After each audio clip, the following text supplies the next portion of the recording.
Good afternoon. Welcome to another IELTS Speaking Part 1 question types video.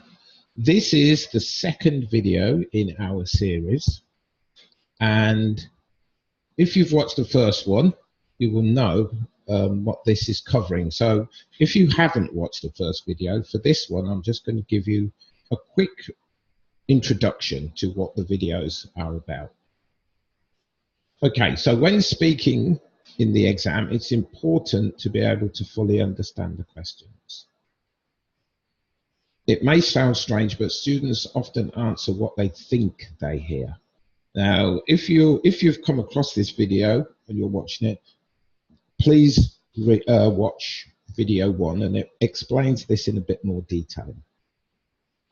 So, the purpose of the speaking test is the examiner is listening for certain things in your answer.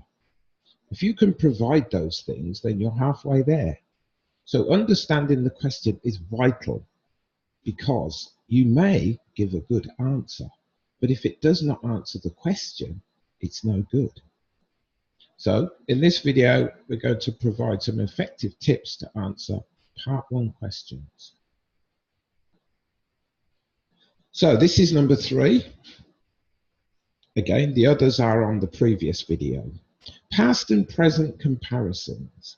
So there are questions where you will talk about the past, the present, and use comparison language to compare the past and present, to compare the two. These questions are often in the form of, has something changed much over the years? Has your hometown changed? Has your family changed? Has your taste in music or what you eat? Could be anything. Do you think that something is more important now than before? Do you think education is more important than before?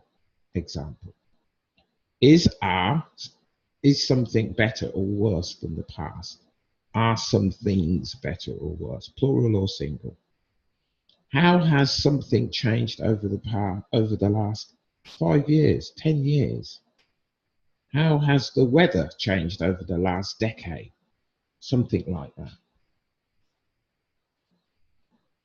Does something still happen? Trying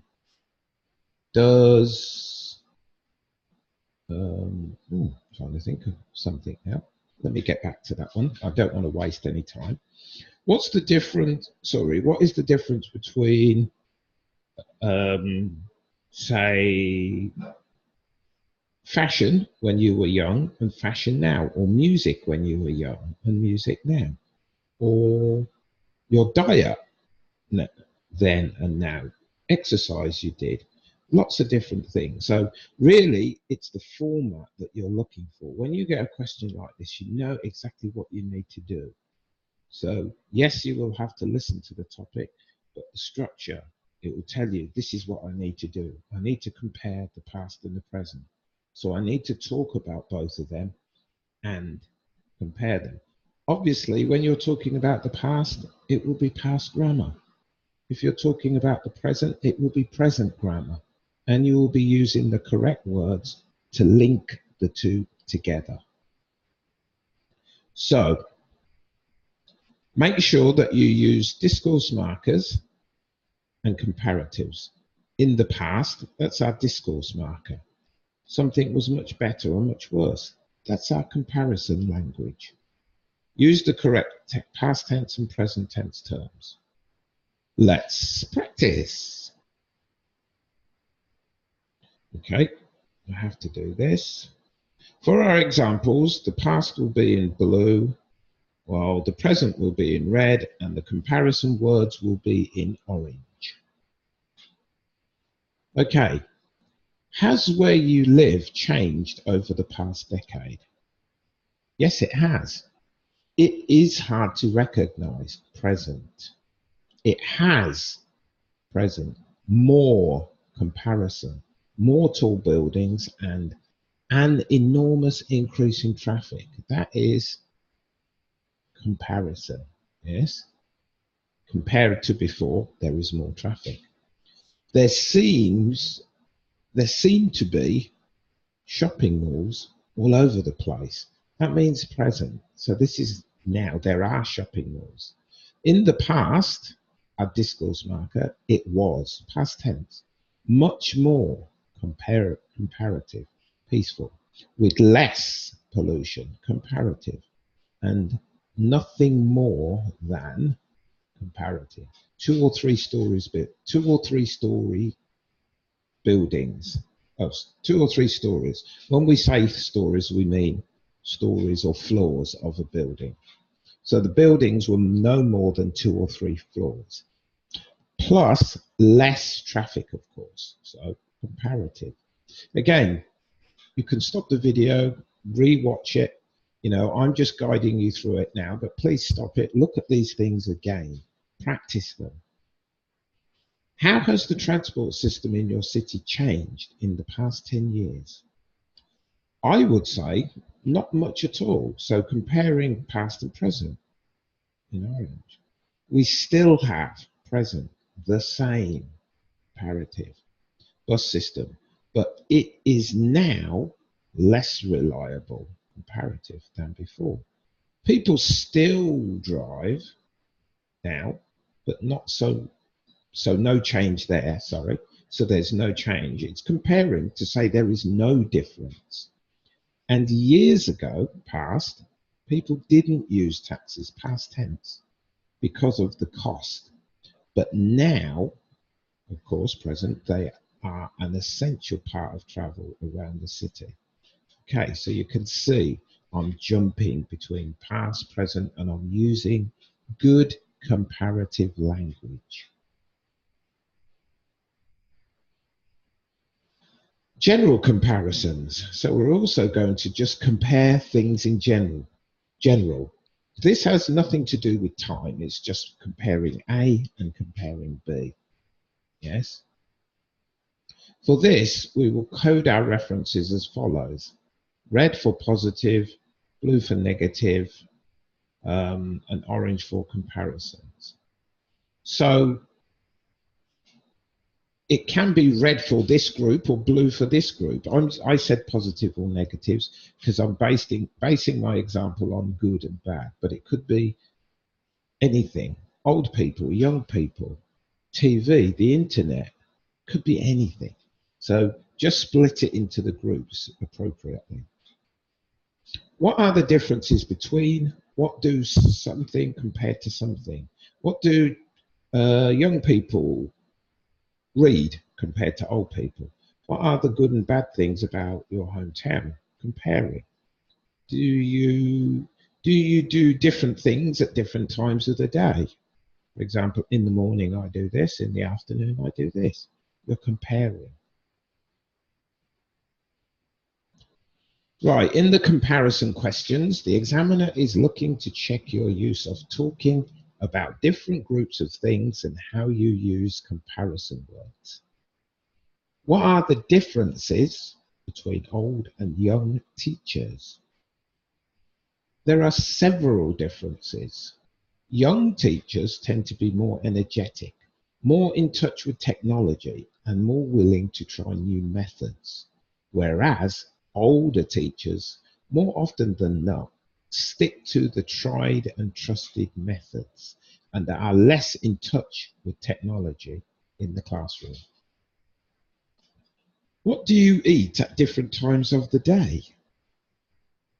It depends on what I'm doing. If I'm working, I eat a light breakfast, and in the evening, I'll eat meat and vegetables. When I am training, I eat more rice but less vegetables and less tea and coffee. So you can see the colours. One in the morning, or sorry, working and training. Working in red, training in blue. Or you can even say, when I'm on a diet, I eat. When I'm not on a diet, I do this. So there are different ways that you can express it. So think about these things. Like and dislike. Again, you're asked to talk about what you like and dislike. For these type of questions, the key is to expand the answers with information and examples. This also gives you the opportunity to use vocabulary well by using adjectives and adverbs to strengthen your answers. Do you like? What do you like about? Is there anything you like or dislike about? What kinds of something do you like? Remember, this is a question where you should not say, I would like. I hear it a lot from different students. It doesn't answer the question. So, what do you like about your hometown? This answer tells me that the person likes it, because where do I begin? What that means is there are so many things I like, so I don't even know which one to tell you about first, because I've got so many. So, where do I begin? There are so many things I could mention. We can start with the modern city centre, so adjective noun, with all of its restaurants, nouns, serving a variety of cuisine, adjective phrase, noun, or the bustling shopping malls which cater to every taste.